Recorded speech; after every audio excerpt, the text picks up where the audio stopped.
whose runner-up streak has been more painful to watch?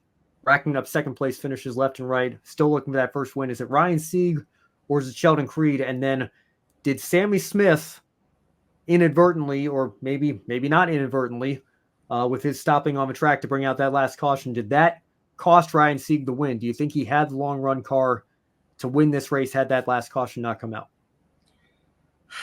I'll go ahead and get the Sammy Smith question out of the way. I don't really know about what his intentions were, or if that was a malfunction for Sammy. Because I mean, if he had any sort of vengeance on Ryan Sieg or anyone in the front, I don't know of it, and I don't know, what the purpose of that would be, or to help a junior motorsport teammate, like.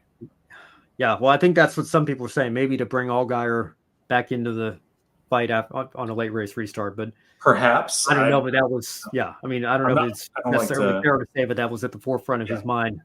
I don't like to scope intentions that I don't really know. But yeah, who is more painful for the runner-up streak? For me, I guess it's Sheldon Creed, because I guess I've been following it a little more closely. But I mean, Ryan Sieg, correct me if I'm wrong, he's been around a little bit longer than Sheldon Creed in the Xfinity Series. He's had that long tenure with the 39, and the whole slew of sponsors that have gone through that organization. Let's not even go there. But there's one in particular that I think leaving that alone. Leaving that alone.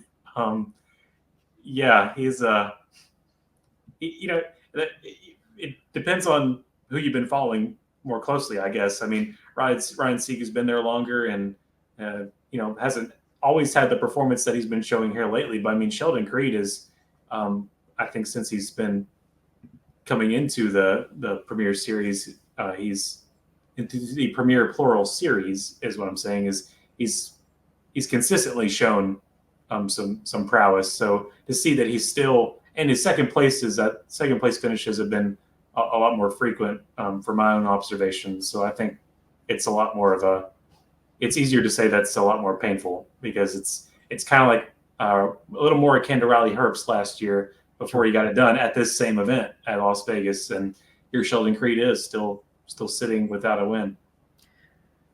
I think I'm going to go with Sieg here to answer this question myself. And the reason I say that, Brandon, is part of what you were saying about how long Ryan Sieg has been doing this. And you cannot compare the resources that his team has compared to the likes of what Sheldon Creed has had at RCR, at JGR the last couple of years. So I think I get what you're saying about Creed being more at the forefront of our minds in 2024 and him having more opportunities and ultimately more second place finishes, I think, as a result. When you look at Ryan Sieg, second at Iowa in 2017, I think that was one that had a lot of underdog. I mean, I think Ross Chastain was still driving for JD at the time, and he got a top 5 out of that race. So there was some weird strategy there that I think benefited some of those smaller teams. But that was the race where I think Hermie Sadler said in the closing laps he wanted to interview the crew chief, and he was told the crew chief's also the spotter, so he's we can't get to him right now. But that shows you how far his team has come over the last couple of years here. Second at Talladega in 2020, and then of course the heartbreaker, one of the closest finishes we've ever seen, to Sam Mayer at Texas earlier this year, and then just a couple of weeks ago at Talladega, and then for the second time in 3 races here, second to Allmendinger at Las Vegas. So, but again, you want to talk about a journeyman, an independent. Ryan Sieg has been around with his own family team, mind you, since 2009 in the Truck Series. If you remember Austin Dillon's win at the inaugural race at Eldora, that was don't get me wrong, fully an RCR entry, RCR truck, but they borrow the number 39 team's entry and owner's points. That's why Dillon used the number 39 that night. That was Ryan Sieg's and RSS Racing's truck, their number that they borrowed for that race. And then Sieg, over the next couple of years, they transitioned, moved up to the Xfinity Series. He made a couple of Cup Series starts with BK Racing in 2017 as well, but has mostly made his home in the Xfinity Series. And like you mentioned, Brandon, just trying to nickel and dime his way to, continuing to build his program up, taking on, a whole number of sponsors over the years and a whole number of different partners over there. And, again, even just this weekend was in the 28 car because they're thinking about owners' points, trying to get that car in the best position that they can for their program in 2025. So again, I got to tell you, even as somebody who, whose childhood favorite driver was AJ Allmendinger, this was one of those rare instances. It reminded me of Tommy Joe Martin's trying to hold off AJ for that stage win at Richmond all those years ago. I'm still a fan of the underdogs at heart. That's why I became an AJ fan when he was with Red Bull all those years ago. And your heart, you can't help but hurt for Ryan Sieg to see him come so close once again and finish in second. But again, I don't know. I mean, if I had to place my bets, I would say, I would expect Sheldon Creed to have, a better chance just based on his equipment and how many times he's come close this year.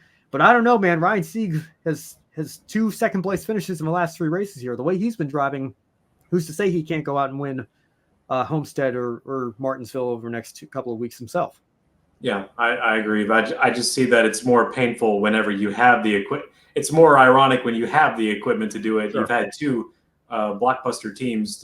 You should have already been able to do it, and you still can't. I think that's heartbreaking. Yeah. Well, and again, that's exactly. And it's been very, very, very frustrating at times too. So. It certainly has. And again, you only have to go back a few years. We were having this conversation with Daniel Hemrick as well. He ultimately broke that streak and broke through with his championship. Unfortunately for Sheldon Creed, he's not going to be able to do that this year on the Xfinity Series side of things. But, we'll see. Again, you would think if they keep driving this well, eventually it almost just has to happen by accident, right? You can only threaten so many times before you end up breaking through here. But I don't know. We'll see. All credit to Sheldon Creed all credit to Sheldon Creed as well for how many times he's put himself in that position. But Ryan Sieg as well, obviously for what he's done with not near the resources or the budget of the top teams in the Xfinity Series, but building his program up with his family-run team to the point where they can take the fight to the Gibbses and Childresses and the colleagues of the world on their best day here. So good to see that.